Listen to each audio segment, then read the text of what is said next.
কোরআন ইসলাম ধর্মের সবচেয়ে গুরুত্বপূর্ণ অংশ। হয়তো আপনি জানেনও না যে এই কিতাব যা আপনার ঘরে রাখা আছে তাতে কত রহস্য লুকিয়ে আছে। আজকের এই ভিডিওটি শেষ পর্যন্ত দেখতে থাকুন। আমি গ্যারান্টি দিচ্ছি যে কোরআন সম্পর্কে এই কথাগুলো আপনি মোটেও জানতেন না। মক্কার কাছে একটি পাহাড় আছে যাকে মাউন্ট হেরা বলা হয়। এই স্থানে আল্লাহর শেষ নবী হজরত মোহাম্মদ সাল্লাহ সাল্লামের সাথে আল্লাহর ফেরেশতা হজরত জিব্রাইল আলাইহি এর সাক্ষাৎ হয়, যেখানে নবী পাক সাল্লাহ সাল্লাম আল্লাহর পক্ষ থেকে প্রথম বার্তা পান, যা ছিল সূরা আল আলাকের প্রথম আয়াতগুলো। এই দিনের পর থেকে হজরত জিব্রাইল আলাইহি আসতে থাকেন এবং আল্লাহর বার্তা নবী পাক সাল্লাহ সাল্লামের কাছে পৌঁছে দিতে থাকেন। নবী পাক সাল্লাহ সাল্লাম আল্লাহর বার্তা মানুষের কাছে পৌঁছে দেন এবং মানুষ মুসলমান হতে থাকে। যখনই আল্লাহর পক্ষ থেকে কোনো বার্তা আসত, নবী পাক সাল্লাহ সাল্লাম তা তার সাহাবীদেরকে বলতেন। নবী পাক সাল্লাহ সাল্লামের সাহাবীরা সেই বার্তা শোনার সাথে সাথে তা মুখস্থ করে ফেলতেন, অথবা খেজুরের পাতা ও পাথরের ওপর লিখে রাখতেন। এই প্রক্রিয়া ২৩ বছর ধরে চলে। অবশেষে ৬৩ বছর বয়সে নবী পাক সাল্লাহ সাল্লাম ইন্তেকাল করেন। নবী পাক সাল্লাহ সাল্লাম এই দুনিয়া থেকে চলে যাওয়ার পর হজরত আবু বকররা, যিনি নবী পাক সাল্লাহ সাল্লামের সঙ্গী ও শ্বশুর ছিলেন, ইসলামের প্রথম খলিফা হন। অর্থাৎ তাকে নবী পাক সাল্লাহ সাল্লামের উত্তরসূরি হিসেবে নির্বাচন করা হয়। নবী পাক সাল্লাহ সাল্লামের সময়ে কোরআন কিতাবের আকারে আসেনি। সেই সময় কোরআন মানুষের অন্তরে ছিল এবং পাথর, হাড় ও পাতার উপর কোরআনের আয়াত লেখা থাকত। যখন হজরত আবু বকরের সময় আসে, তখন ইয়ামামার যুদ্ধ সংঘটিত হয়। এই যুদ্ধ হজরত আবু বকর এবং মুসাইলমার মধ্যে হয়েছিল, যে মিথ্যাবাদী ছিল এবং নিজেকে নবী বলত।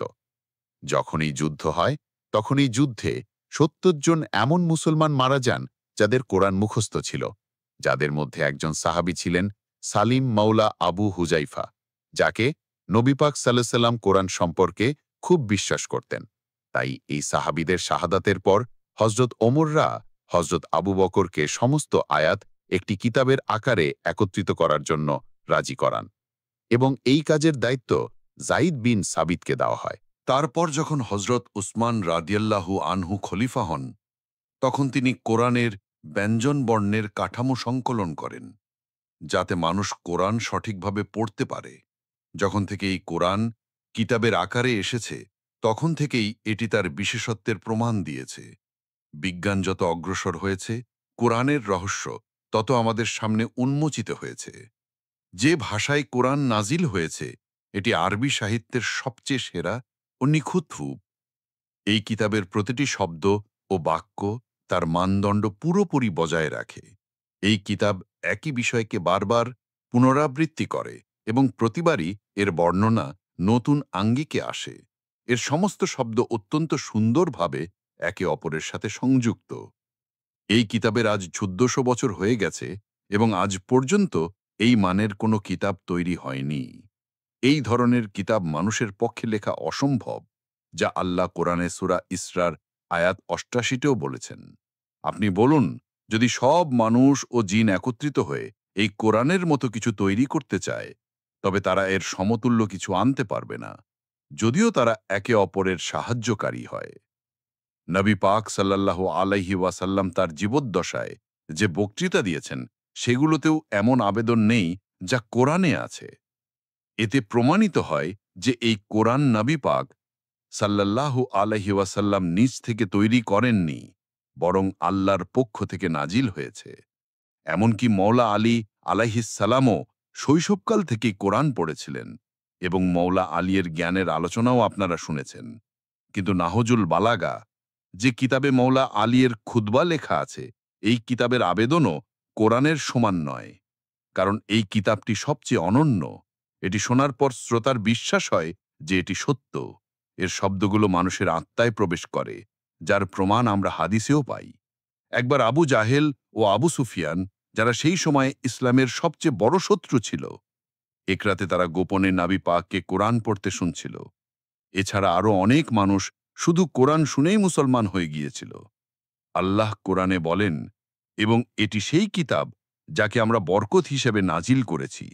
অতএব এর অনুসরণ করো এবং তাকওয়া অবলম্বন করো, যাতে তোমাদের প্রতি রহমত বর্ষিত হয়। কোরআন পড়লে আপনার মস্তিষ্কে কতটা নাটকীয় পরিবর্তন আসে আপনি হয়তো জানেনও না। একটি গবেষণা করা হয়েছিল যেখানে দেখা গেছে যে কোরআন পড়লে হতাশা উদ্বেগ দূর হয়। এই গবেষণার লিঙ্ক আপনি ডেসক্রিপশনে পেয়ে যাবেন। এই গবেষণায় বিভিন্ন ধরনের মানুষকে পর্যবেক্ষণ করা হয়েছে, যেমন ছাত্রছাত্রী, গর্ভবতী মহিলা, ক্রীড়াবিদ, এবং দেখা গেছে যে কোরআন পড়া মানুষের জন্য এক ধরনের থেরাপির মতো, যা হতাশা ও উদ্বেগ দূর করে। সাম্প্রতিক গবেষণা থেকে জানা গেছে যে কোরআন পড়া মস্তিষ্কের জন্য গান শোনার মতো, কারণ এর ফলে মস্তিষ্কের ডোপামিন মিশ্রিত হয়। এই রাসায়নিকটি মস্তিষ্কের খাবার।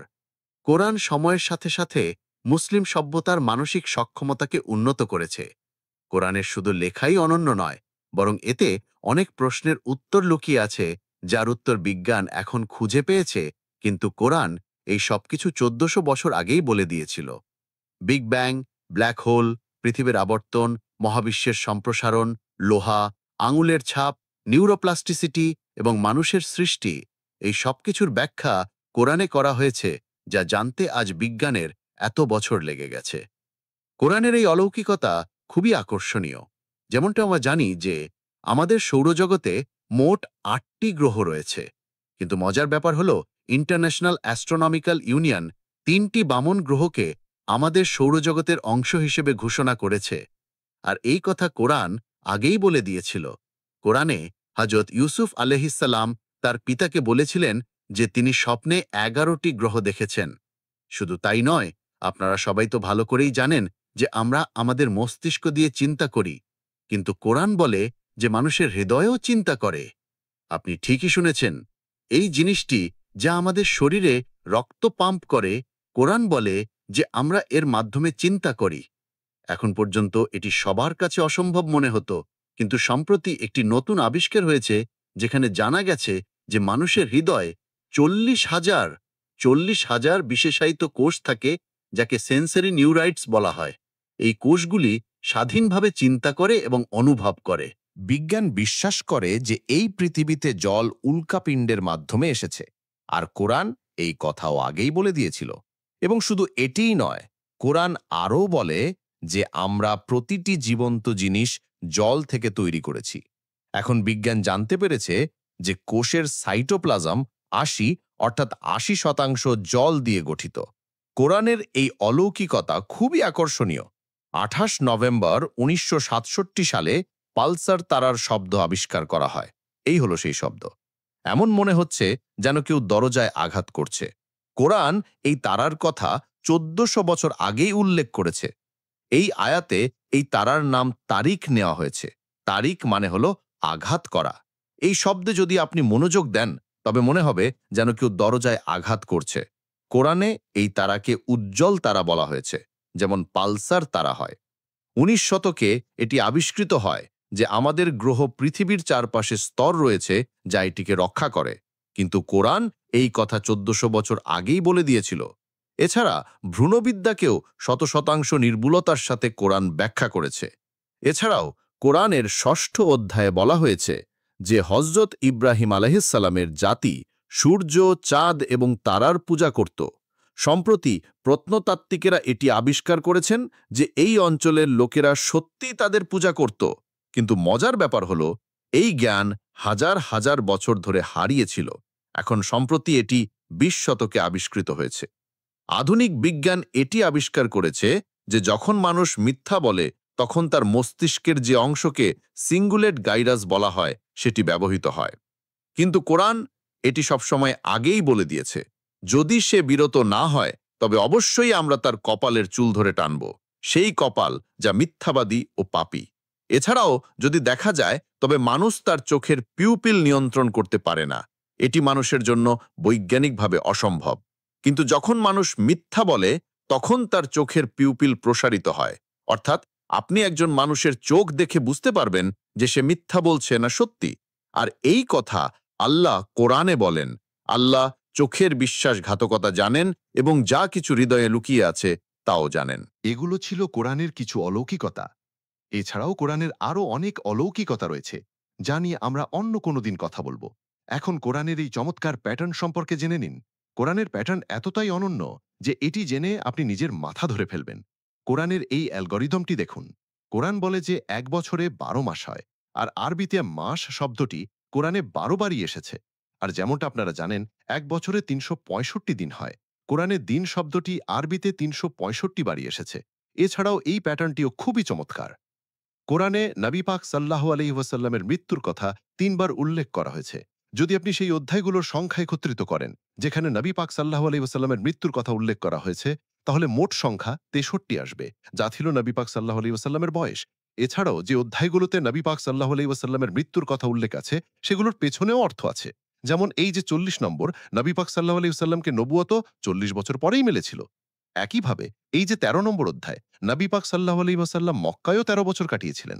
একইভাবে এই যে ১০ নম্বর অধ্যায়, নবী পাক সাল্লাল্লাহু আলাইহি ওয়াসাল্লাম মদিনায়ও ১০ বছর কাটিয়েছিলেন। আর এই অ্যালগরিদমটি আপনার মাথা ঘুরিয়ে দেবে।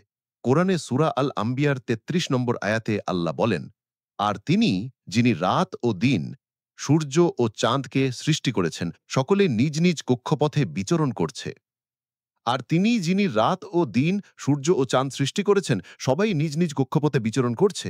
এই যে শব্দটি কুল্লুন ফি ফালাকিন, এখন যদি এই বাক্যটি সমস্ত অক্ষরকে আমরা আলাদা করি এবং এর মধ্যে অনুরূপ অক্ষরগুলোকে একত্রিত করি, তাহলে আপনি দেখতে পাবেন যে এই অক্ষরগুলো আমাদের সৌরজগতের মতো একে অপরকে প্রদক্ষিণ করছে। সবচেয়ে আকর্ষণীয় ব্যাপার হলো যে এই বাক্যটির অর্থও তাই, একে অপরকে প্রদক্ষিণ করা। আপনি যদি এটি উল্টো দিক থেকেও পড়েন, তাহলেও একই বাক্য হবে। চমৎকার! আর এটি আরও আকর্ষণীয়। পৃথিবী এবং সিরিয়াস তারার মধ্যে ৮৬১ সেন্টি আলোকবর্ষের দূরত্ব রয়েছে।